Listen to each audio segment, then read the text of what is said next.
Voy a partir esta presentación que se llama Estamos seguros de lo que sabemos, hablando no de arquitectura, sino de cine, partiendo por esta película, no sé si la han visto, 12 Angry Men, al año 57, dirigida por Sidney, que es su primera película. Él antes era director de teatro y esta es su primera acercamiento al cine, y producida y protagonizada por este caballero con un apellido dieciochero, Henry Fonda, que además hace el papel principal.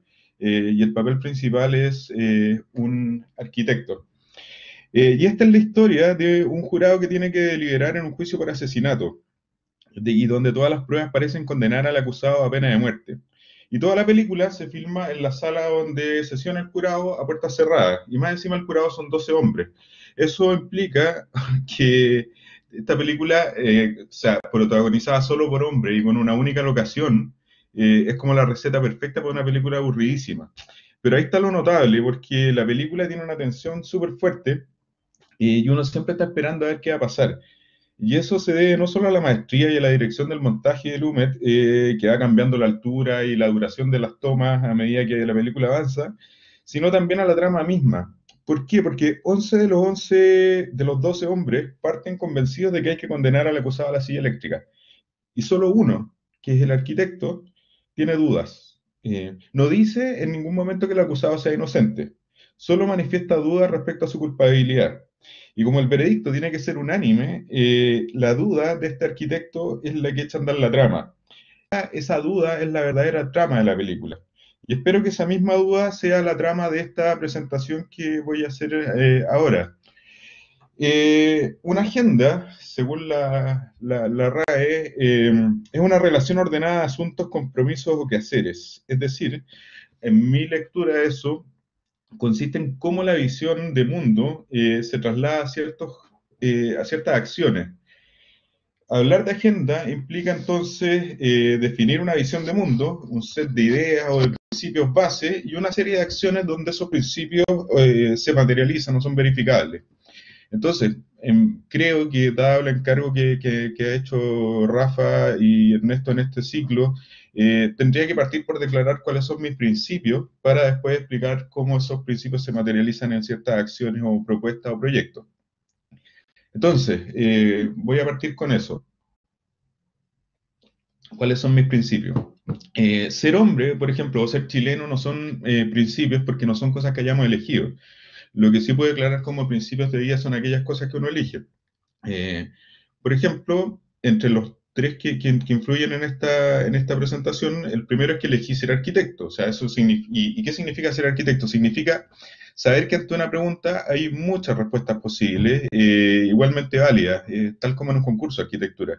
Y por ende, que todo depende, o la validez de las cosas depende de cuáles sean los valores que estén en juego. Y esto es algo muy particular de los arquitectos y no es un relativismo moral, sino más bien es algo que tenemos nosotros, que es una comprensión profunda del pluralismo y nosotros como arquitectos sabemos, o debiésemos saber al menos, lo contingentes que son todas las opciones, los gustos, los valores, que esta noción de que, o esta idea con la que vivimos de que siempre las cosas pueden ser de otra manera. También, en segundo lugar, elegí ser académico, lo que implica una responsabilidad con el conocimiento. No solo el cuidado del conocimiento, que es lo que posibilita su transmisión hacia los estudiantes, sino también su producción, que es lo que asegura la vitalidad del conocimiento. Esa producción siempre surge una interrogación de lo que ya se sabe. Porque si supiéramos todo, la enseñanza se daría a través de manuales o tutoriales, y no creo que alguien acá crea que la arquitectura se puede enseñar con tutoriales, porque en ese caso la docencia no sería necesaria. Pero como nuestro mundo es dinámico, los problemas y las situaciones cambian, y ante esos cambios que son permanentes, siempre debemos, como académicos, estar preguntándonos si lo que sabemos es o no suficiente.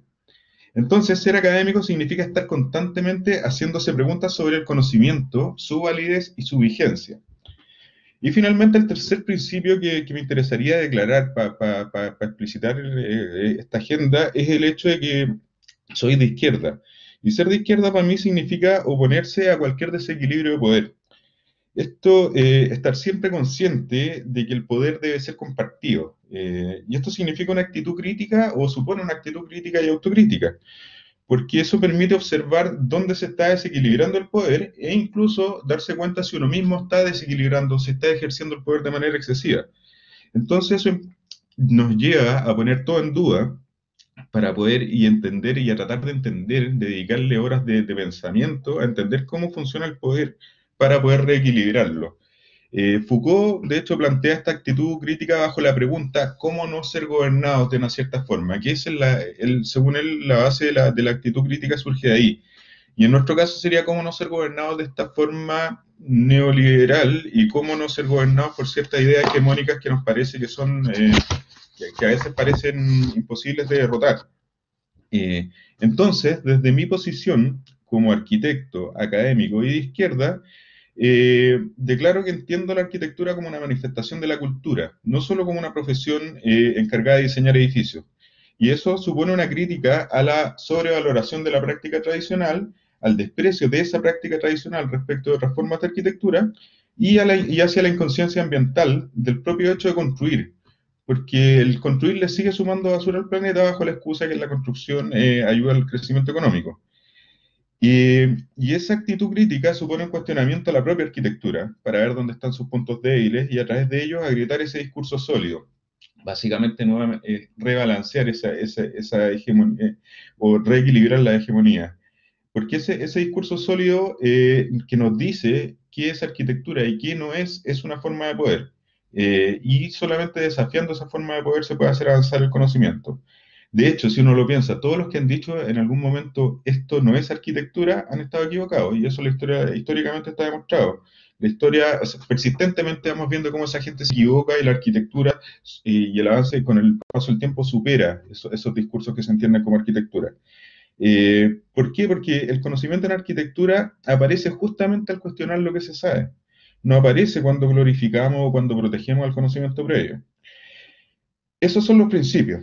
Ahora voy a mostrar una serie de cosas hechas en la forma de proyectos, objetos, distintas cosas, libros, seminarios, lo que sea, que van materializando esa agenda para después llegar al libro, que es lo que se centra toda la presentación de hoy. En primer lugar, nos vamos a devolver al año 2006. Esta es mi tesis de magíster, que se llama Arquitectura sin masa, y la idea era poner en duda esta propia noción de que la arquitectura es algo que se construye. Sobre todo basado en la pregunta, bueno, ¿podemos seguir construyendo si la construcción es uno de los principales contaminantes? Irónicamente termina quemando una serie de instalaciones en la ex toma de Peñalolén. De ahí me salto al 2011 para mostrar una serie de seminarios que se llamaban Promiscuous Encounters que organizamos en Nueva York y en Estambul, que fue donde tuvimos la oportunidad de conocer a Ethel, por ejemplo, que estuvo el semestre pasado. Este lo hicimos junto con Marcelo López, Marina Otero, que es la próxima invitada, y Nina Color-Radney, que éramos los 4 organizadores. Y nos interesaba en esos seminarios que después se transformaron en este libro que ustedes ven a su izquierda.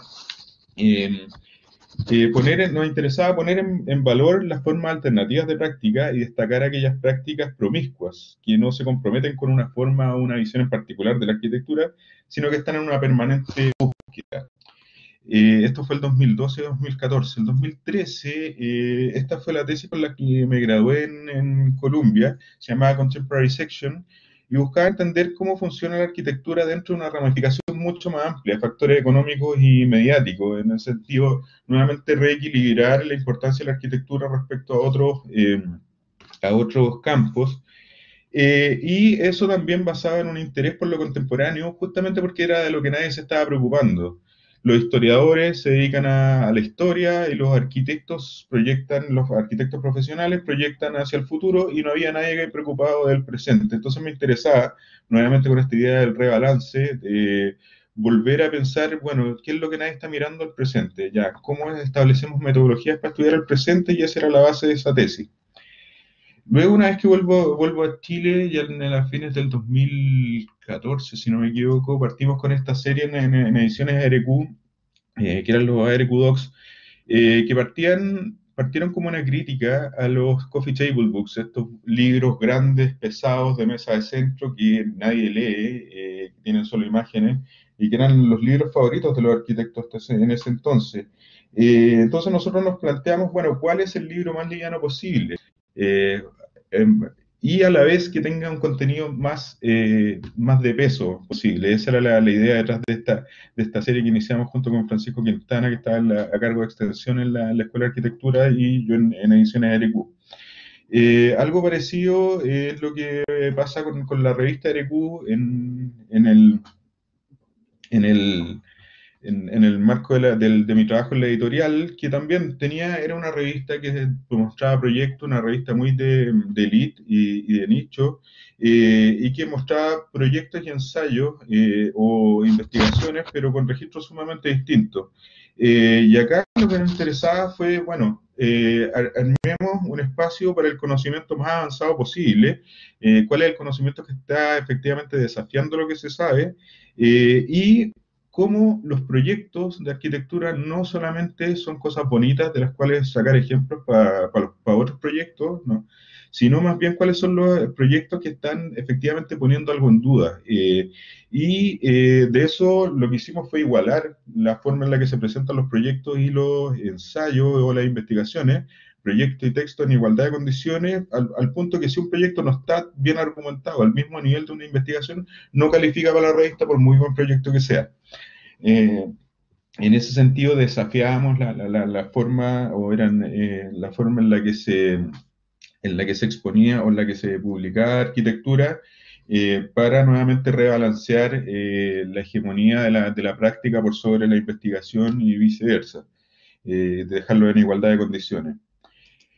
Algo similar, una actitud similar es la que está detrás de esta exposición en Casa Chilena que curamos junto a Pablo Brugnoli y a Marie Peliowski en el Centro Cultural La Moneda de este año, que se tuvo que cerrar por el coronavirus, en que nos interesaba disputar el significado de la noción de casa chilena, que había estado, en nuestra opinión, cooptada por las casas de playa hechas por arquitectos para la élite en los últimos 15 o 20 años. Entonces, demostrar que la casa chilena era una condición mucho más diversa y más amplia. Básicamente, teníamos por objetivo ampliar en la definición de lo que entendemos por casa chilena, ampliar el repertorio de aquello que los arquitectos valorizamos.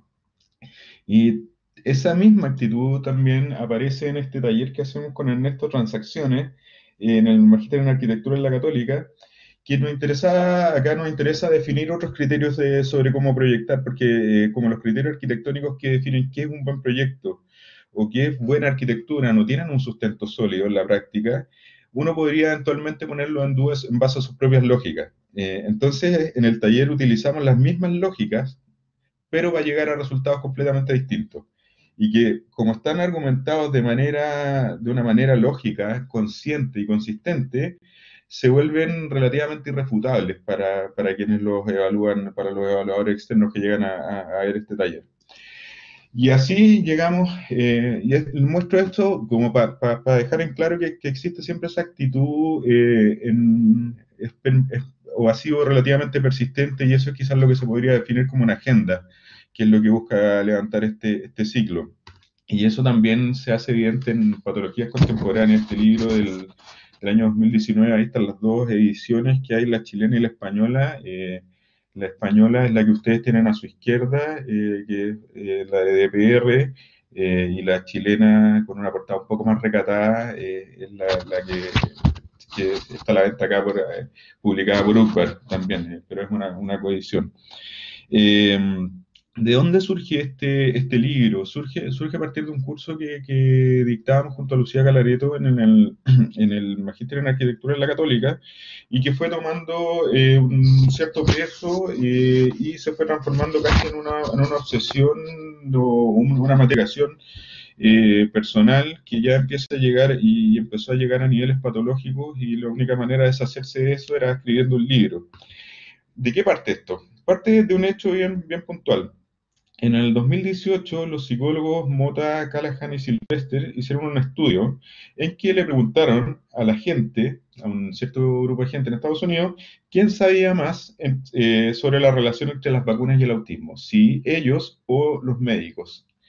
Y los resultados de este estudio fueron bastante sorprendentes, porque más de un tercio de los encuestados dijo que sabía más que los médicos sobre la relación entre las vacunas y el autismo. Piensen que un tercio es lo que se necesita en el Parlamento chileno para vetar una ley,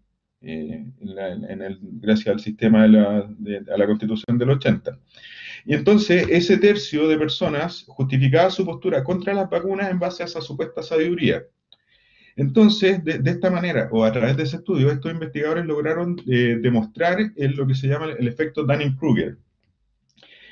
¿Qué dice este efecto? Que las personas con menos habilidades o con menos conocimientos no solo llegan a conclusiones equivocadas y toman decisiones erróneas, sino que peor aún, su propia incompetencia le hace imposible percibir sus errores. O sea, mientras menos saben, más creen que saben, más confianza tienen, dicen tener en lo que saben. Este efecto fue descrito en el año 99 por Dunning y Kruger, y por eso se llama así, estos dos investigadores. Pero además descubrieron la contracara de este fenómeno, y es que mientras los más capaces tendían a sobreestimar sus habilidades, a creer que sabían más de lo que sabían, las personas con más conocimiento o las más hábiles demostraban estar mucho menos seguras de lo que sabían. Y en base a eso es que no nos queda más que preguntarnos, bueno, ¿sabemos realmente algo de arquitectura? ¿Estamos seguros de lo que sabemos? Y ese es el punto desde el que parte este libro. Y el argumento consiste en mirar a la arquitectura contemporánea como un sujeto que puede ser caracterizado a partir de patologías de salud mental. Y cada una de esas patologías analiza corrientes específicas dentro de la arquitectura contemporánea. Pero al patologizarlas no se intenta definir que hay otra corriente que sea sana. De hecho, el libro no entrega ninguna conclusión ni ninguna salida. Es decir, al proponer a la arquitectura como un sujeto sentado en un diván, no estamos haciendo ni una afirmación ni un diagnóstico, sino simplemente definiendo un escenario hipotético que nos permita observar a nuestro propio campo desde otro punto de vista para detectar en su estado mórbido aquello que es invisible en la condición normal de la arquitectura. Entonces, si bien esta analogía con la salud mental puede hacer que muchos de ustedes crean que yo estoy diciendo que la arquitectura está enferma, en realidad no es el objetivo. El sentido ni del libro ni de esta presentación es hacer ese diagnóstico. Lo que interesa más bien es exagerar ciertos aspectos para hacerlos aparecer en su estado mórbido, para demostrar que en una condición de exceso o de déficit, cualquier aproximación al discurso puede ser problemático. Este camino o esta forma de operar o esta metodología permite demostrar, ocupar a la crítica, perdón, como una forma de abrir nuevos espacios de operación en los puntos ciegos o en las fisuras de los discursos imperantes. Nuevamente, este reequilibrio del que les hablaba en un comienzo. Y este libro tiene estos 7 capítulos. El primero es fobia. La fobia es un miedo irracional. El miedo que nos da alguien, por ejemplo, con una pistola no es irracional, sino la reacción natural ante alguien que amenaza nuestra vida. Pero si nos diera miedo la fotografía de una pistola y evitásemos verla, aún sabiendo que la imagen no nos puede hacer nada, no nos puede disparar, entonces estaríamos ante una fobia. Y el diagnóstico de la fobia requiere que el miedo o la ansiedad sean intensos, que impidan el desarrollo normal de la vida y también que el miedo aparezca al enfrentar un estímulo específico. Habitualmente, aquellos que sufren de la fobia lo saben y tratan de evitar al máximo el contacto con aquello que les produce la fobia, al punto que a veces llega a comportamientos irracionales, como cuando la gente se salta las líneas de las veredas y todo eso. O al diseño o no sé, la gente que le tiene miedo a los pájaros, todo ese tipo de cosas. Y el punto es que en la fobia hay una desproporción entre el miedo y el peligro real. Una de las cosas interesantes es que una de esas fobias, así como existen fobias a los pájaros, no sé, pues, a los animales, a lo que sea, es que lo nuevo o la novedad es uno de esos estímulos fóbicos y que define una versión específica de esta patología que se llama la neofobia. El miedo a lo nuevo de hecho, está en la base del pensamiento conservador y en la negativa de algunas personas a probar comidas nuevas, a conocer nuevos lugares o nuevas personas incluso. Y cuando las acciones se diseñan para evitar lo nuevo, entonces estamos ante una manifestación de esta neofobia. Eso es lo que vemos, por ejemplo, en el caso de la arquitectura, y voy a dar solo uno de los varios ejemplos que hay en el texto. Ese es lo que vemos, por ejemplo, aquellos que defiendan esta idea de la arquitectura como un oficio, porque al poner de relieve esa idea, olvidan que la arquitectura ya no la hacen ni los orfebres ni las cofradías medievales, sino oficinas jerárquicas completamente tecnologizadas que reciben sus pagos a través de transacciones electrónicas, muchas veces a cuentas internacionales. Los arquitectos ya no usan ni las manos, ni mucho menos piensan con ellas, solo lo hacen en estos libros de cuentos infantiles que se les leen a los niños para que se duerman tranquilos y no se asusten porque el mundo ya dejó de ser como era, o también aparecen estas historias, las historietas de los superhéroes con overol que posan para las fotos manipulando madera, sabiendo que después esas fotos circularán a través de estas redes sociales que ellos mismos desprecian. Así, se reproduce el miedo al presente con herramientas provenientes del mismo presente al que se le está temiendo. El segundo capítulo es la culpa, y para explicar la culpa tenemos que volver a las bases del psicoanálisis.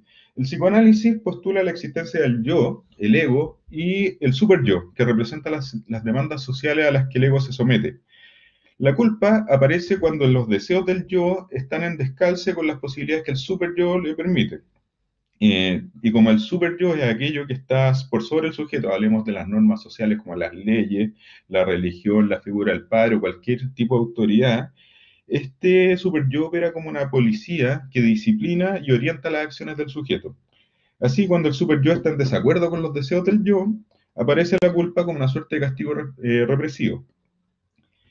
El filósofo surcoreano Byung-Chul Han argumenta que en el neoliberalismo en el que vivimos hoy en día, lo que nos hace sentir culpables es la deuda. Y como todos estamos de una u otra forma endeudados con algo, somos todos culpables. En esta religión que llamamos capitalismo, la deuda es nuestro pecado original. Y en ese escenario, las redes sociales son el super yo que nos controla por medio de los likes, porque los likes son los que nos dicen que está bien o que está mal. Si yo posteo una foto y nadie le pone like, sabré que a nadie le gusta y a la próxima trataré de buscar una que le guste a todos. Ese descalzo entre el yo y el super yo, que es donde se anida la culpa, hoy es justamente estabilizado por estos aparatos, los smartphones, a los que no, que es como una suerte del rosario contemporáneo, porque en este aparato nos afirmamos para calmar nuestra ansiedad ante la culpa, y además a través de él nos transformamos en el super yo de otros cuando ponemos like a ciertas cosas. Bueno, en relación a la arquitectura, en este capítulo analizamos muchas de estas prácticas y discursos que, debido al remordimiento por la complicidad entre la arquitectura y el capitalismo, desarrollan acciones reparatorias que buscan mejorar el mundo, entre comillas. Es decir, la culpa que sienten los arquitectos por no sentirse útiles para la sociedad, o por no ser capaces de saldar una supuesta deuda con ella, se debe evadir por medio de la acción, viendo la arquitectura como solución y no entendiendo que muchas veces es un problema.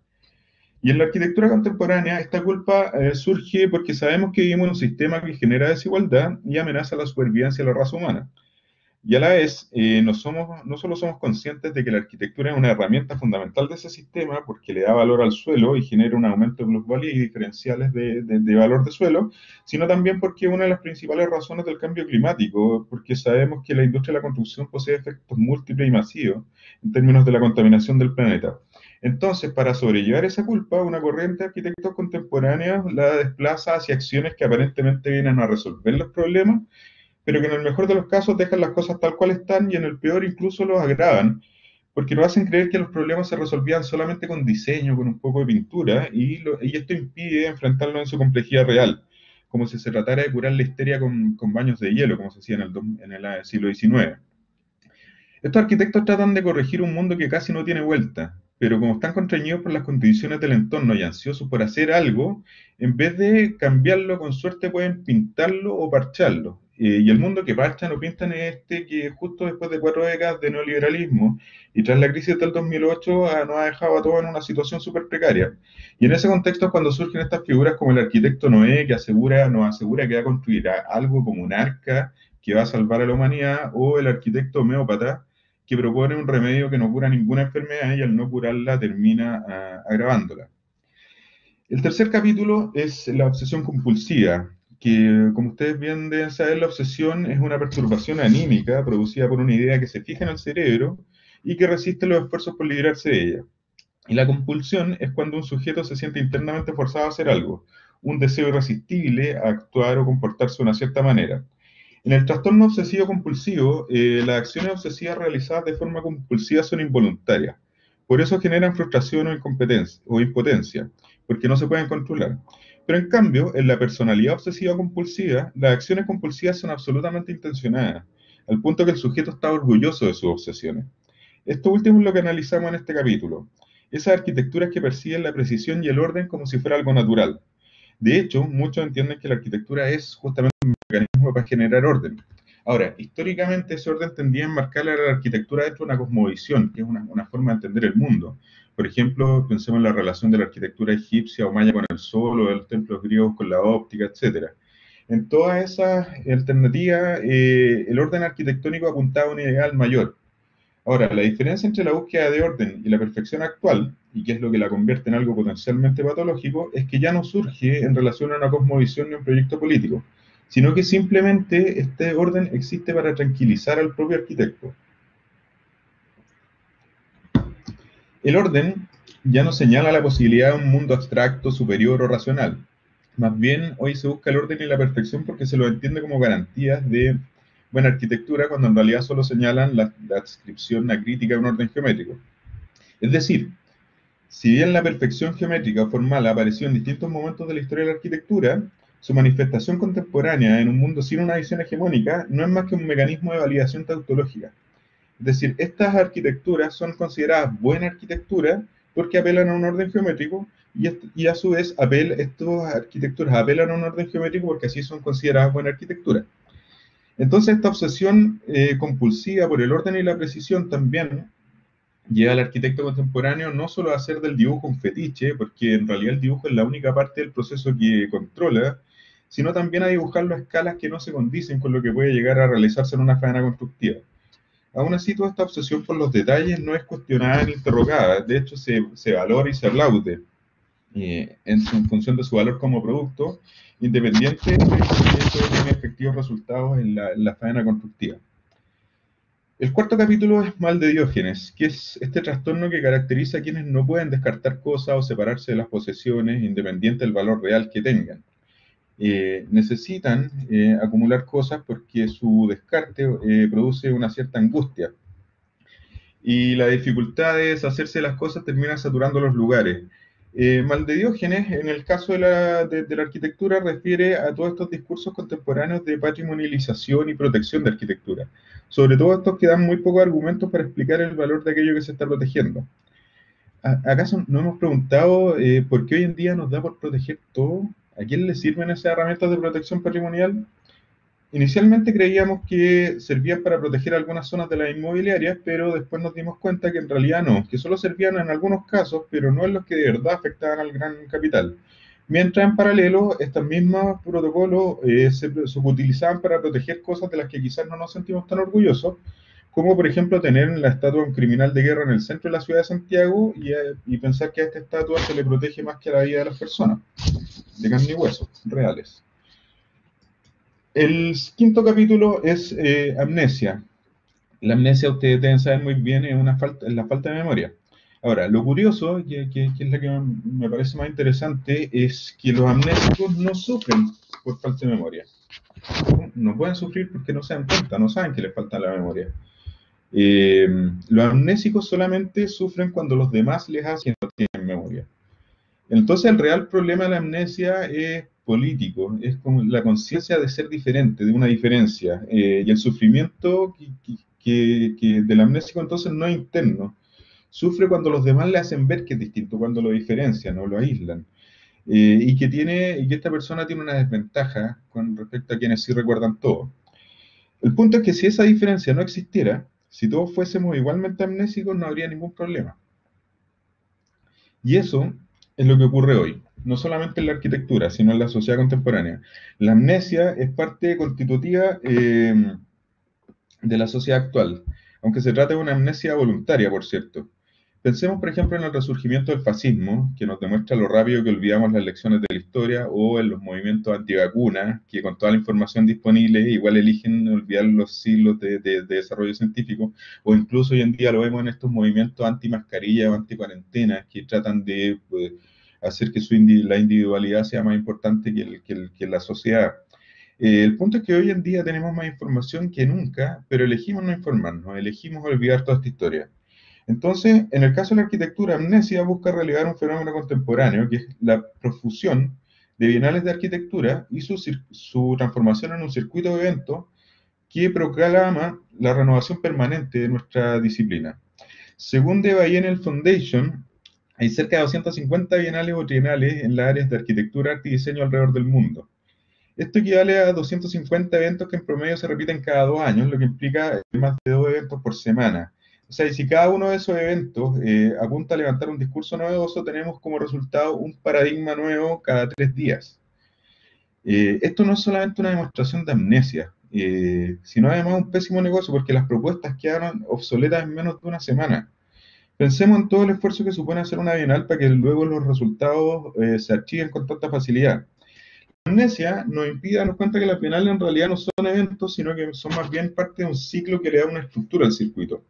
El evento es la estructura de ese circuito. En esos eventos, la posibilidad de encontrarse con gente, ir a fiestas, hace que nos olvidemos de las miserias de la vida diaria, al menos por unos días. Tal como los carnavales sirven para descomprimir las tensiones sociales acumuladas en sociedades desiguales. Entonces las bienales son como aquellos carnavales que nos impiden darnos cuenta de lo desigual que es el mundo de la arquitectura. El sexto capítulo es déficit atencional. Y aquí analizamos las formas de trabajo actuales en la arquitectura y cómo la búsqueda de reconocimiento define el tipo de productos que generan las oficinas. El déficit atencional es un problema eminentemente contemporáneo, al punto que Jonathan Crary, por ejemplo, dice que el negocio de compañías como Google o Facebook consiste justamente en la economía de la atención. O, en otras palabras, cómo captar la atención de alguien cuando el mismo aparato, sea el computador o el teléfono, sirve tanto para trabajar o para entretenerse, lo que nos permite saltar de uno a otro en segundos. Desde la arquitectura, de hecho, Beatriz Colomina ha denominado nuestra época como la era del trastorno de déficit atencional. Y de hecho, muchas de las características que están en el déficit atencional aparecen en la arquitectura contemporánea y permiten dar luces sobre algunas de sus problemáticas. El trastorno de déficit atencional e hiperactividad tiene dos componentes. El primero es el déficit atencional, que es la dificultad para mantener la atención de forma sostenida, sea en una clase, un libro, un juego, una película, una charla por Zoom como esta, etcétera. Y el segundo es la hiperactividad e impulsividad, una reacción de inquietud permanente que se ve en alguien que siempre está haciendo algo, que es incapaz de mantenerse en silencio, que responde antes de que termine la pregunta, que interrumpa a los demás, o que tiene dificultad para esperar su turno. Y esta impulsividad refleja una necesidad de recompensa inmediata o la incapacidad para retrasar la gratificación. Y esto supone una permanente búsqueda de novedad y una baja tolerancia a la frustración, a su vez, que es algo muy común en la generación millennial. Esto significa que el déficit atencional tiene dos caras. O sea, consiste por una parte en no poner atención a los demás y a la vez en reclamar toda la atención para uno mismo. Dentro de los ejemplos que se mencionan en este capítulo me voy a detener en uno en particular, los concursos de arquitectura como una manifestación de este trastorno. En arquitectura sabemos que los concursos no existen para que haya mejores edificios. Más bien existen para resolver la incapacidad de distinguir entre distintos prestadores de servicios de arquitectura. Porque sabemos bien que no hay un único arquitecto o arquitecta capaz de hacer un proyecto. Hay cientos que no solo lo pueden hacer, sino que lo quieren hacer también. Al punto que están dispuestos a trabajar gratis y competir entre ellos para ser el elegido o la elegida. Entonces, como en un concurso todos los participantes ofrecen exactamente lo mismo, aparece la necesidad de diferenciarse para ser elegido. Y la idea es llamar la atención. Ahora, esa condición que se hace súper evidente y es súper nítida en los concursos, ante un mismo encargo, 100 respuestas distintas, cada cual más llamativa que la otra, esa condición ocurre en toda la esfera profesional en realidad. Porque a fin de cuentas, todo proyecto es una forma de llamar la atención. Un proyecto no busca solo resolver un encargo puntual, sino que de forma consciente o inconsciente está siempre mirando más allá, tratando de capturar la atención de otros clientes. Es decir, todo proyecto profesional es una manifestación del trastorno de déficit atencional, porque no está enfocado únicamente en resolver el encargo que le piden, sino también en capturar la atención de futuros clientes o incluso desarrollar una agenda propia a través de los proyectos. El solo hecho de que en la arquitectura sea normal decir que un proyecto no se debe conformar con solo responder a un encargo, sino que debe hacer algo más o entregar algo más, demuestra lo naturalizado que está este déficit atencional. En el fondo, lo que termina ocurriendo es que cada arquitecto finalmente se autoproduce en lo que hace. Porque si bien se puede entender que la suma de iniciativas o proyectos que uno pueda hacer termina por conformar una cierta agenda, como la que intenta relevar este ciclo, Esa misma agenda es una forma de autoproducción en términos de marketing, al punto que terminamos teniendo libros y afiches en que nuestros nombres aparecen en mayor tamaño que el contenido de los mismos libros o afiches. Eh, por último, el último capítulo es afasia, que es esta denominación para determina un trastorno de deterioro del lenguaje que afecta la producción y comprensión del habla y la capacidad de entender, leer, escribir. Y en arquitectura, la afasia aparece en esta extraña condición, gracias a la cual muchos arquitectos contemporáneos son absolutamente incapaces de explicar por qué hacen lo que hacen. Un ejemplo de este desinterés por el aspecto comunicativo de la arquitectura es la resignificación contemporánea del concepto de imaginario. Me imagino que lo han escuchado. Este concepto fue formulado por Castoriadis, el filósofo griego Cornelius Castoriadis, en el año 75 y se proponía como una forma de definir una construcción social que establece las posibilidades que una sociedad imagina para sí misma, o sea, el horizonte de posibilidades. Pero al ser absorbida por los arquitectos, esta idea se transforma y el imaginario pasa a ser una suerte de maletín de herramientas al que se echa mano para poner en marcha el proceso de proyecto. Esta o esta idea de imaginario se basa en el revival de la figura de Avi Warburg y su Atlas Mnemosyne, luego de que fuera compilado y publicado en el año 2000 y traducido en el 2010. Este atlas es un proyecto incompleto iniciado en el año 24 por Warburg y que quedó a medio camino tras su muerte en el año 1929. Y la idea de Warburg era poner en paralelo distintas imágenes para que el espectador pudiese apreciar las polaridades de la cultura. Entonces, las famosas placas del Atlas Mnemosyne no buscaban generar ninguna asociación, sino ser evidencia de esa polaridad.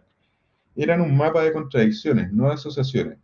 Ahora, sin entender ese origen del Atlas, los arquitectos lo han citado en los últimos años y han replicado sus técnicas para dar a entender esta suerte de imaginario, esperando que esa colección de imágenes no revele las contradicciones, sino que señalice por asociación las ideas o las supuestas ideas del arquitecto o la arquitecta.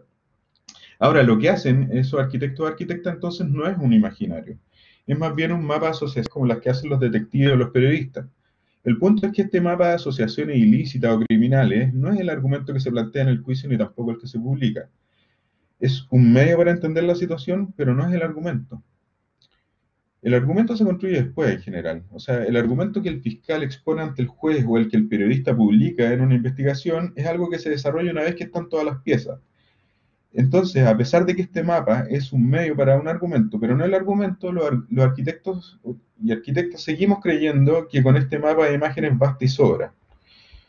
Un ejemplo de eso es The Book of Copies, un libro publicado por la revista San Rocco para la Bienal de Arquitectura de Venecia en el 2012, donde los editores invitaron a un grupo de arquitectos a enviar sus imágenes de referencia.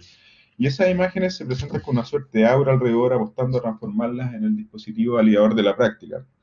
Entonces, en vez de posibilitar un lenguaje o de proponer un lenguaje que posibilite la comunicación, una corriente importante de arquitectos contemporáneos apuesta que su propia subjetividad, manifestada en esta capacidad de seleccionar imágenes, es suficiente como para explicar por qué hacen lo que hacen.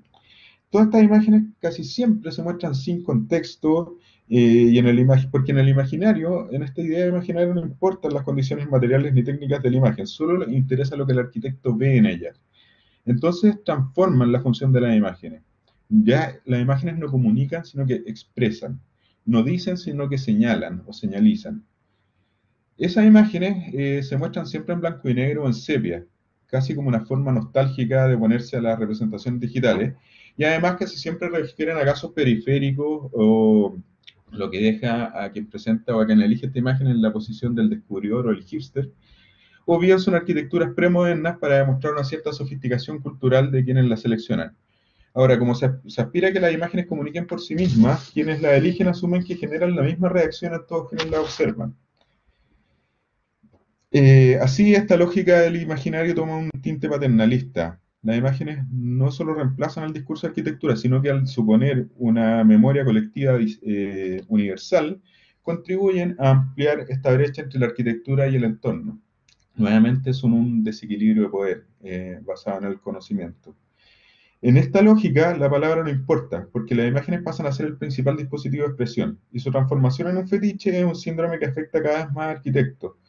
Y como reunir imágenes es relativamente simple, cualquiera puede armar su propio imaginario y esperar que ese imaginario comunique esos argumentos que él o la arquitecto no es capaz de formular.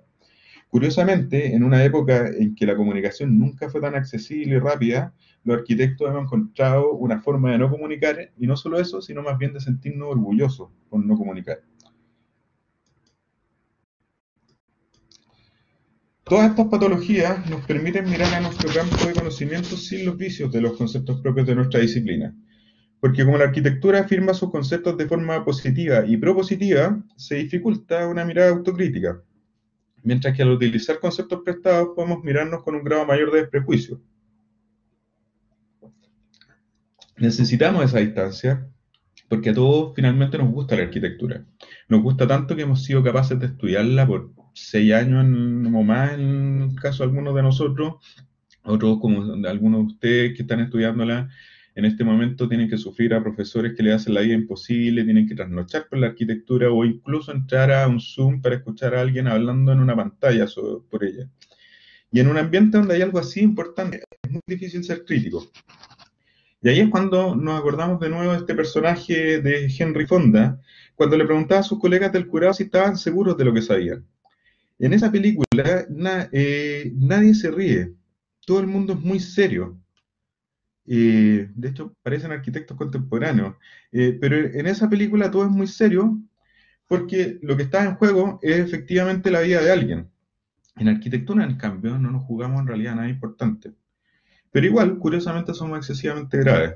Por eso la forma más efectiva para esquivar esa gravedad es ocupando un marco externo que nos permita tomar distancia para poder observarnos desde fuera y con un cierto desprejuicio.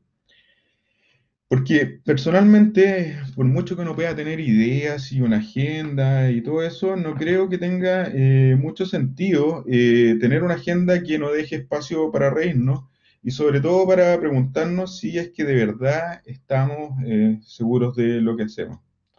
Eso. Muchas gracias por estar aguantando todo este rato y quedo atento a la conversación que viene ahora. Muchísimas gracias, Pancho. De hecho, en defensa tuya y en defensa del Nieto, creo que no pude, o sea, específicamente después de haber escuchado la conversación, dudo que haya habido mejor invitado posible que más que tú y la charla que acabáis de dar para introducir el tema. Me parece que estuvo como así anillo al dedo para este ciclo. Y bueno, dejo ahora la posibilidad de que se abran preguntas, puede ser prendiendo su micrófono, prendiendo su cámara o por el chat. Y tenemos la Ethel, primera, así que Ethel, Ethel, por qué favor. alegría. Hola, hoy algo pasó aquí. ¿Me escuchan? Sí, Sí, te escuchamos perfecto. Pues de nuevo, muchas gracias a quienes organizan esta maravillosa charla. Ya saben que yo soy fiel cuando puedo. Y gracias a Pancho porque siempre abre nuevas luces, aunque, bueno, yo como publisher de una de las ediciones de su libro, puedo decir que me lo conozco bastante bien, pero siempre aporta más cosas, ¿no? Escuchar a Pancho cómo lo explica. Tengo una pregunta que vincula las dos partes de tu charla, la previa al libro y luego la explicación del libro, porque hablabas de que una de las formas de reequilibrar las hegemonías y de cuestionar los principios de la arquitectura es a través de desafiar las formas en que se publica la arquitectura, ¿no? Porque hay que presentar otras narrativas y otro tipo de historias. Y eso lo vinculo con el libro, en especial con las dos patologías de déficit atencional y de afasia, por la relación, el déficit atencional por la relación con el marketing y esta nueva tendencia, ¿no? De que las agencias de PR, de relaciones públicas, a veces son las encargadas de publicar y no las editoriales. Y en afasia por este culto a la imagen, ¿no? ¿Cómo relacionas tú estas dos patologías? ¿O qué se puede hacer para tratar de subvertir estas patologías y realmente desafiar estas nuevas formas de publicar? Difícil, pero bueno, por eso lo pregunto. Es complicado, se escucha bien, de verdad estoy como un poco a ciegas, pero em, mira, inconscientemente mientras preparaba la charla, yo siempre me hago un script que lo tengo acá, no sé si lo ven, de cada vez que hago una charla, y inconscientemente cuando estaba escribiéndola, le dedicaba más tiempo a las dos últimas, a déficit atencional y afasia. Y si uno lo mide en la cantidad de palabras que tengo escritas de cada una, las que más me gusta explicar o me gusta comentar o plantear como patologías posibles son esas dos, porque justamente apelan a ese aspecto del que habitualmente los arquitectos nos desentendemos o tercerizamos, que es la comunicación de lo que hacemos. Y el cómo nosotros, en el fondo, transformamos nuestra idea de arquitectura en un discurso. Eh, y yo creo que esas son las que más apuntan al ámbito de la publicación misma. Yo, de verdad, no, si me preguntáis por soluciones, yo soy re malo en eso, como dando soluciones. Soy mejor o funciono mejor como detectando posibles problemas o fisuras que dando soluciones. Pero sí, por ejemplo, me parece interesante y es parte del ejercicio que hice en el libro, que el hecho de que no tuviera ninguna imagen, por ejemplo. Y de hacer un libro de arquitectura de solo texto, que no es ninguna novedad, pero para mí era un statement de decir esto se puede, si está bien explicado, bien escrito, no requiere ninguna ilustración. En el fondo, las ilustraciones vienen a ilustrar aquellos conceptos que no quedan completamente claros en el texto, y una manera de esforzarse a tratar de escribir bien y comunicar bien era no descansar en el poder comunicativo de las imágenes. Y por eso mismo era como una restricción que creo que puede funcionar porque nos obliga a cambiar los métodos a los que estamos acostumbrados. O sea, esta idea de que una imagen vale más que 1000 palabras, yo sacaba la cuenta que cada capítulo tiene 9000 palabras, entonces con 9 imágenes uno se ahorraría cada capítulo, y en realidad no es así. En realidad las imágenes una imagen no vale 1000 palabras, vale unas 20 o 30, que es lo que tiene el pie de imagen, pero no mucho más.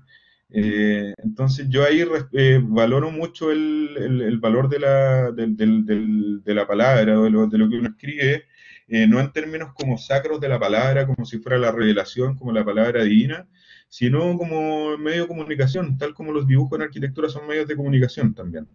Y al final es eso, sino lo que nosotros hacemos los arquitectos, tanto los profesionales como los académicos, como los intelectuales, es comunicar.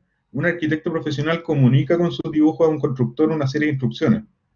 No es el arquitecto el que construye. Un arquitecto académico comunica a futuros estudiantes. Un arquitecto investigador comunica sus conocimientos a través de publicación. Entonces, es fundamental dentro de nuestro quehacer, y en general lo pasamos por alto.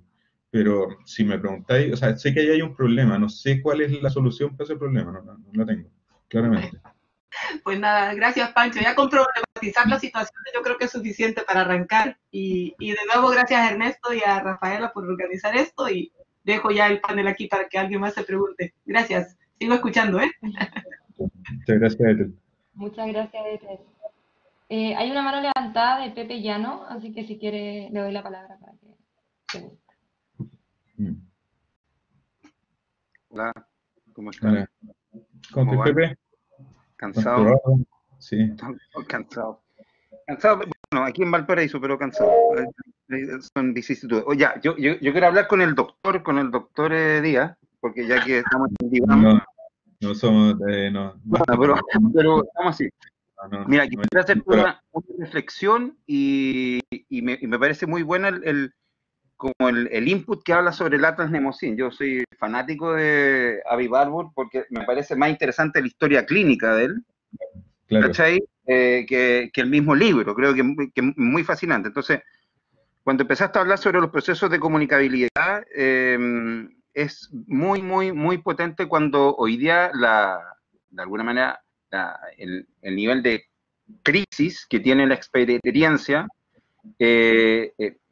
presencial, por ejemplo, hoy día, ¿no? En esta especie de docencia remota, está enfocada básicamente, bien lo comentaba, hay un texto de Benjamin que también en Metales Pesados se llama El Narrador, y habla básicamente en cómo esta falta de comunicabilidad se debe básicamente a la hegemonía muchas veces de los espacios de producción, como tú bien comentaste, los concursos, o de alguna manera a lo mejor los mismos lugares donde se publica. Pero básicamente lo que el tipo comenta, que es muy interesante, es que de qué manera esta comunicabilidad hoy día actual reconoce distintas estrategias para construir un tipo de experiencia común, ¿cachai? O sea, ¿dónde están esas formas de comunicar ese nivel de experiencia común? Entonces, es sumamente fuerte pensar en una presencia hoy día que se difiere, ¿cachai? Bueno, hoy día el encuentro de la Católica, ¿cierto? Sobre iniciación, o los webinars de la Chile, como tratando de mapear justamente cómo ha ido como aconteciendo esto, ¿no? Entonces, la pregunta es la siguiente. No puedo hablar sino del lado del paciente. Y quisiera solamente comentar esto y te hago yo la pregunta. En el texto de La cura infinita, de David Barbour, el diálogo entre el psiquiatra y el historiador, dice así, dice, al parecer está confundido en una realidad con nuevas relaciones espaciales, donde el eje de la mesa está dispuesto de otra manera, en una ventana, en un movimiento distinto, donde el paciente deja que los objetos cargados de afecto, como libros o cuadros, se ubiquen de una forma distinta en la mesa. Al parecer, al leer siempre de manera disimulada como él mira, logra entender una tranquilidad arrastrada en el fondo por el hecho de reconocerse enfermo. Yo creo que estamos viviendo un momento sumamente complejo. Después ¿no? En Chile hay una crisis económica que a lo mejor es la peor dentro de los 35 años, ¿no es cierto? Hay como, yo diría, muchas de las cosas que nosotros hacíamos con mucho cariño y afecto han ido como distanciándose, o se han cambiado, o han mutado, o se han transformado. Entonces te pregunto a ti, no digo que con perspectiva, ¿qué cosas son las que tú hacías de manera afectiva, así con cariño, donde tú implicabas un campo de arquitectura súper importante, que han ido transformándose, y de alguna manera, cómo hoy día tú ves esta transformación que están pasando hoy día en las escuelas de arquitectura para esta nueva normalidad, ¿no? Que es la que de alguna manera nos tiene todo. Pues estamos todos hoy día a la misma distancia, ¿no? En España, en Valparaíso, en Santiago, estamos todos iguales. Entonces, eso es muy interesante hoy día, ¿no? Eso. Sí. Mira, a mí lo que más, si me preguntáis lo que más hacía con cariño, lo que más echo de menos, es conversar, la conversación inesperada. Acá, uno en Zoom y a través de las plataformas, todas las conversaciones están mediadas. El otro día lo hablábamos en el lanzamiento del libro de Pepe Quintanilla, que todas las Sí. conversaciones están mediadas, ya sea por una pantalla o por una mascarilla. Cuando no usamos mascarilla estamos detrás de una pantalla, y cuando no estamos Claro. detrás de una pantalla estamos... Entonces, eso, la conversación a través de la pantalla siempre es programada. Nosotros ponemos una hora en la que nos conectamos y nos ponemos de acuerdo anticipadamente. No hay conversaciones sorpresivas, no hay encuentros sorpresivos. Entonces, no hay espontaneidad. Todo se prepara. Yo preparo la charla, ustedes, o sea, y no hay nada como... no hay espontaneidad en la conversación. Y por lo tanto no hay nada que te ponga muy en tela de juicio. Yo siento que estamos como en ese sentido, podemos seguir conversando, podemos hacer todas estas cosas, pero seguimos en una pausa intelectual porque no hay nada que nos ponga en tela de juicio.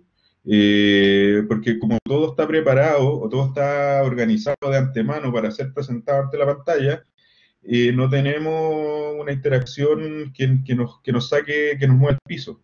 Porque lo único, en este momento estamos en la seguridad máxima cada uno de sus casas, mirando el mundo. Entonces es difícil que algo nos mueva el piso y nos saque y nos haga dudar. Eso por una parte, y cuando nos encontramos, cuando salimos a la calle desconfinados y nos encontramos con alguien, es con mascarilla, por lo tanto no podemos ver las expresiones de la cara. Entonces puede haber una conversación, sí, o sea, es más difícil detectar la conversación de mentira, o cínica, por así decirlo. Y ahí yo creo que eso se hace muy difícil. Yo de verdad echo mucho de menos eso de conversar sin plan, conversar sin mascarilla, conversar como de manera cotidiana de cualquier cosa, porque ese tipo de conversaciones son las que a uno lo sacan de donde está cómodo. Yo debo reconocer que por muy incómoda que sea la pandemia y todo esto, y el teletrabajo, yo la verdad es que estoy bastante cómodo en mi casa, o sea, no tengo nada que quejarme. y son muy pocas las cosas que me sacan de esa comodidad. Y quizás eso es lo que me ha hecho de menos, de cómo era la vida pre-pandemia. Oye, y una cosa chiquitita, y en el caso del libro de las patologías, me acuerdo, me puedo equivocar, pero cuando hicimos esa presentación con Alberto y con, ¿no es cierto?, en la Católica, acá en Viña, habían como ciertas líneas, ¿no? Habían como algunas líneas de esta especie de diván, ¿no? Que estaba... Algo eso estaba como partiendo en ese momento, como idea, como proyecto. Ya, Así que bueno, me algo, imagino que la pandemia va a dejar que también se decante en otro, así que nada, vale, Pancho, muchas gracias. muchas gracias, Pepe. Muy bien, nos vemos. Nos vemos.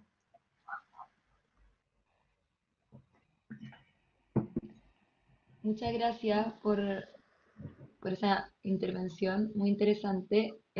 Había otra mano levantada que era Claudio. Viendo la cámara. ¿Se escucha bien o no?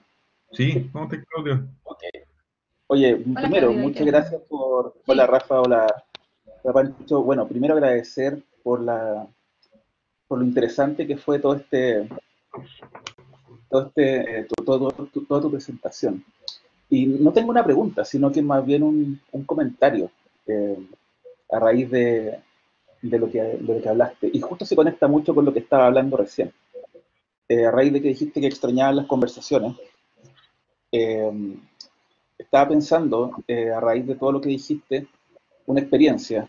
Este semestre, y quizá algunos de aquí estudiantes me lo pueden reafirmar, hice el experimento de hacer un curso sin contenido, que fue un electivo que se llamaba Incertidumbres, que era solamente preguntas a ver qué sale de esto. Y en ese curso sin contenido, la única base con la que quise comenzar fue reivindicando a personajes como Karl Popper o Umberto Giannini, Perfecto. en el sentido de que era necesario, en un momento como el que estamos, no empujar aquellas cosas que hoy día nos parecen ajenas o difíciles de implementar, como es la arquitectura, con toda su carga, su peso, su tiempo y su forma, sino que la conversación. Y por eso siempre sacaba esa frase de Umberto Giannini, de que no hay forma más grande de hospitalidad humana que la conversación. Y quizás podría ser que en esa hospitalidad de la conversación podamos encontrarnos como quizá hoy físicamente la pandemia o las complejidades de vivir en nuestras burbujas nos lo impiden. Y pensaba en eso, porque quizás una de las observaciones que descubrí en este curso fue intentando con mis estudiantes decirles, bueno, sin miedo, ¿qué es lo que a ustedes les interesa conversar en un lugar como este? El hecho de que aprender, por ponerlo muy entre comillas, ser arquitecto y aprender una impostura. Es ponerte en un lugar que otros entienden que es adecuado, bueno, correcto o aceptable, pero implica asumir casi como otra identidad. Por lo tanto, en ese asumir otra identidad, no te reconoces como parte de tu casa, no te reconoces como parte de tu familia, no te reconoces como parte de un país, una cultura, una etnia, y tragas contenido y te haces parte de ese contenido y tienes que circular dentro de ese contenido y autoproducirte dentro de ese contenido. O menos de ese contenido, la apariencia de ese contenido muchas veces. Entonces, estaba pensando a raíz de tu lectura patológica de estas condiciones arquitectónicas, quizás cuán posible es que parte de esa patología sea hecho de que uno tenga que aceptar esa otra identidad, tenga que tragarse esa otra figura para ser ante los demás. Y lo que es peor, yo creo que llegué a una conclusión de esto que quizás pueda ayudarte a clarificar, si no solucione, al menos ver algo que pueda estar pensando, que es que yo creo que parte del problema hoy que se devela en esas patologías de la arquitectura es que pensamos en una arquitectura sin alteridad. Y en esa carencia de alteridad, la arquitectura no es capaz de reconocerse como un valor ante los demás o ante otros, sino que meramente ante estas figuras arquitectónicas que supuestamente nos dan validez, nos dan presencia, nos dan figuración en el medio. Y quizás por eso ocurre lo que tú dices, que las bienales desechan contenido porque se renuevan demasiado. Existe el imaginario que pareciera ser que hace que sospeche la gente que uno sabe lo que hace sin tener muy claro lo que es. Y quizá en ese sentido también niegan la pregunta de Maturana de que no sabemos qué conservar. Ante la incapacidad de conservar tenemos que producir, producir, producir y autoproducirnos también. Y en esa autoproducción no hay alteridad, y en esa autoproducción no hay comunicación, y en esa autoproducción aceptamos esta otra figura externa. No, es cierto, o sea, estoy escuchándome de rebote, creo. Yo te escucho bien. Sí, no, es que quizás hay un micrófono ahí que me hace escuchar de rebote. O sea, me parece que lo que comenta es, o sea, estoy completamente de acuerdo. Creo que como en el mercado, en la lógica del mercado, nosotros tenemos que competir, eh, teóricamente, competencia entre arquitectos, entre oficinas, entre proyectos, entre escuelas y todo el cuento. Eh, Esa competencia lleva inevitablemente a negar la alteridad porque el otro, la otra persona, es quien me puede quitar el trabajo, me puede quitar un encargo, y eso es bien terrible, como lógica del campo completo. Y en ese sentido, claro, quizás cuando tú dices que la arquitectura es una forma de impostura, uno, o sea, o el arquitecto o la arquitecta se tiene que acostumbrar quizás a hablar de esa forma, a ser competitivo, a ser duro, pesado, tener el cuero chancho para poder sobrevivir en ese mundo. Por eso personalmente me acomoda más la academia donde uno compite obviamente, pero por otro tipo de cosas, no en el día a día, sino más a largo plazo y tiene un grado de calma, entre comillas, que no hay que estar jugándose el sustento diario todos los días, que nos permite a veces conversar.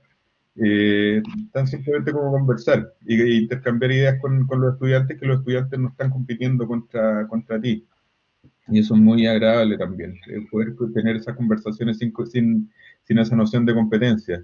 Y pensaba mientras lo que tú me preguntáis, mientras tú estabas elaborando el comentario, que en realidad la única razón por la que uno, por ejemplo, yo acepto participar de este tipo de instancias y presentar, es más que para presentar un libro que en realidad ustedes podrían comprar y leer sin que yo se los presentara, es para echar a andar una conversación con preguntas imprevistas que son las que más he hecho de menos, finalmente, en todo este rato. O sea, yo trataba de hacer la presentación lo más corta posible para dar el máximo tiempo de conversación, porque en realidad, en general, esto es lo que más se echa de menos, esa conversación. Y quizás los arquitectos, cuando trabajamos, estamos acostumbrados a competir. Y yo por eso me gusta más la idea de conversar, ¿no? Pero sí estoy completamente de acuerdo contigo. Bien, muchas gracias. No, gracias a ti por el comentario.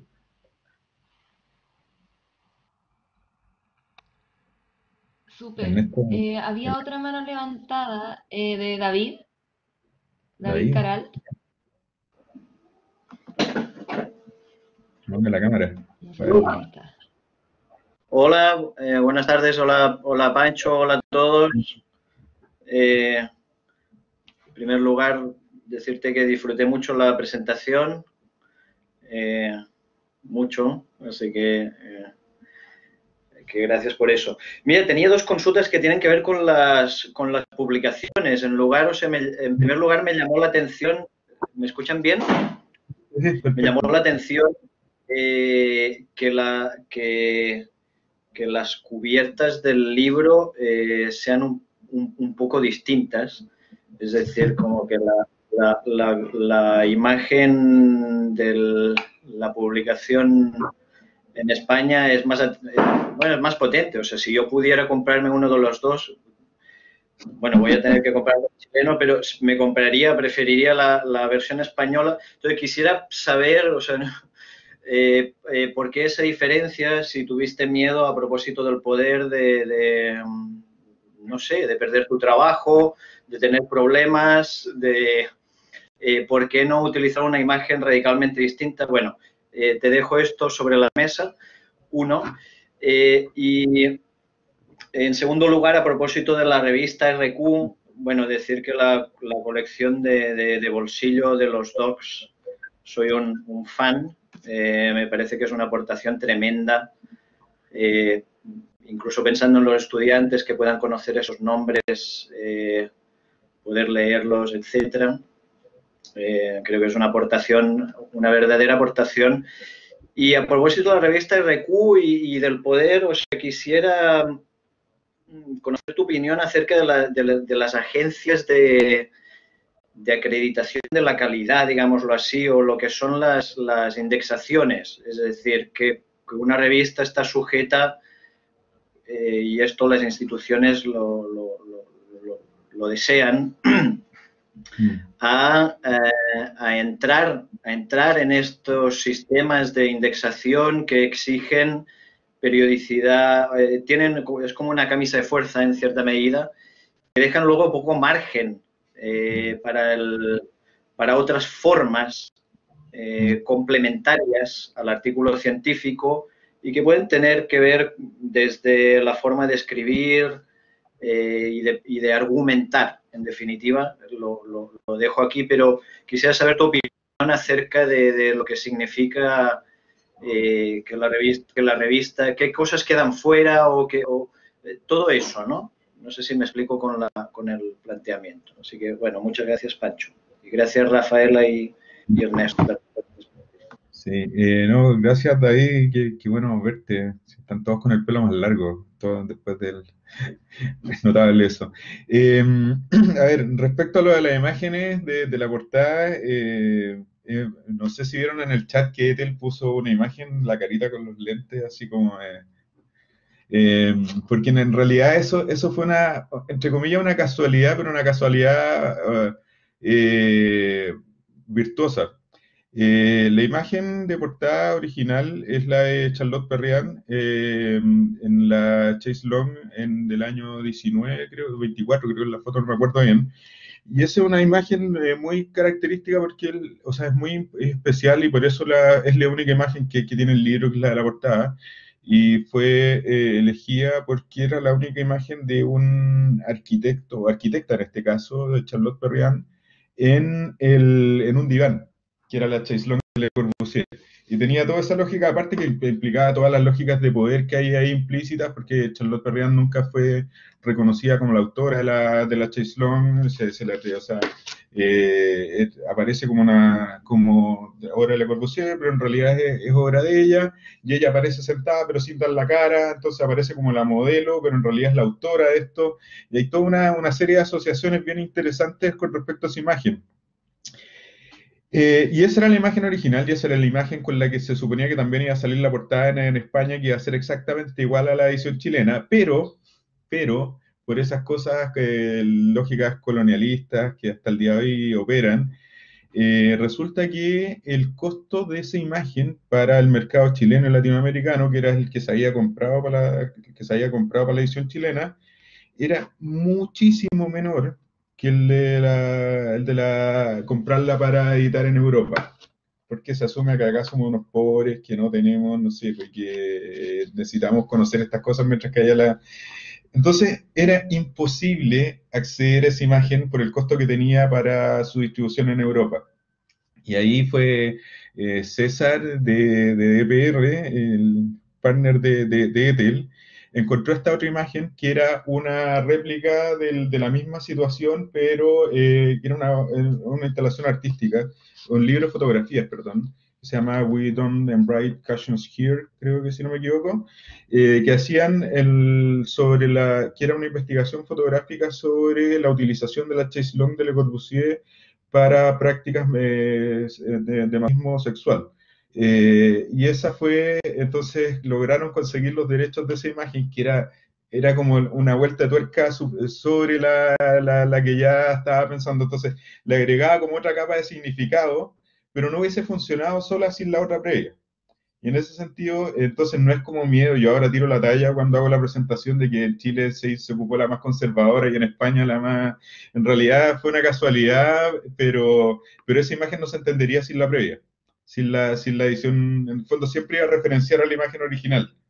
Entonces pasaba ese juego de que se notaba que eran dos versiones, y me acuerdo que él me decía, mira, Delirious New York, una vez vi una que me contaba que había visto una presentación de Madeleine Friesendorf, creo que era, cuando mostraba las distintas portadas que tuvo Delirious New York, y me decía podríamos empezar a jugar con eso y que cada edición tenga portada, entonces pues cuando hagamos la edición en inglés tenga una nueva portada distinta y todo. Y, bueno, sí, perfecto, pero no, pero fue una casualidad.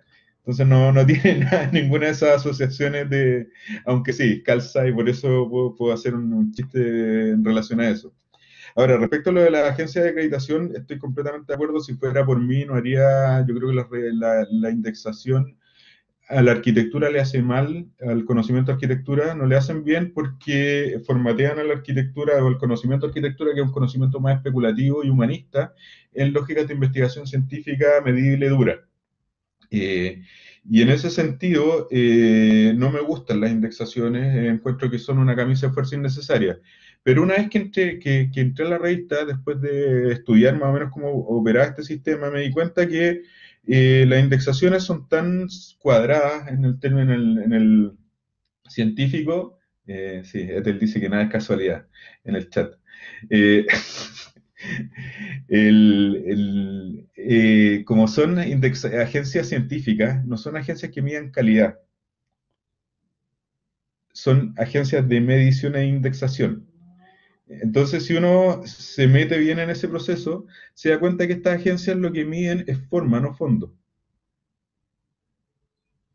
Entonces, si uno respeta todas las formas, no del formato de publicación, sino del proceso de evaluación, tú puedes hacer pasar un proyecto por el mismo tipo de evaluación científica que un artículo, que un ensayo de investigación. O sea, que un artículo de investigación o que un ensayo. Entonces, sí, y eso nos permitió hacer ese switch y explicárselo a los evaluadores y armar una pauta un poco más amplia de evaluación, que se evaluaran los ensayos con la misma vara que las investigaciones y también los proyectos. Y eso tenía sentido para una revista que publica proyectos y textos. Entonces los textos se dividen en investigaciones y en ensayos, pero están medidos por la misma vara formal, no de contenido. Y cuando tú respetas las formas, no pones en juego la indexación. Entonces es un problema de cómo jugarle en esa grieta del sistema que te permite darle una vuelta de tuerca. O sea, pero no es agradable, o sea, es una lata tener que estar metido en eso, pero es parte del sistema en el que estamos.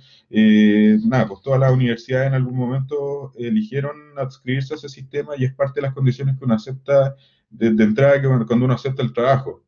Pero sí yo creo que hay oportunidades ahí para torcerle la mano a ese sistema, pero hay que entender muy bien, de nuevo, cómo funciona el poder para poder encontrar cuál es la grieta en la que puede operar.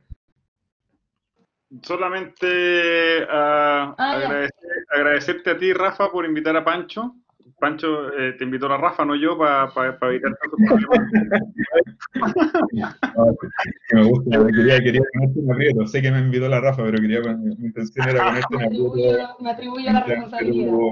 Ante tu patio.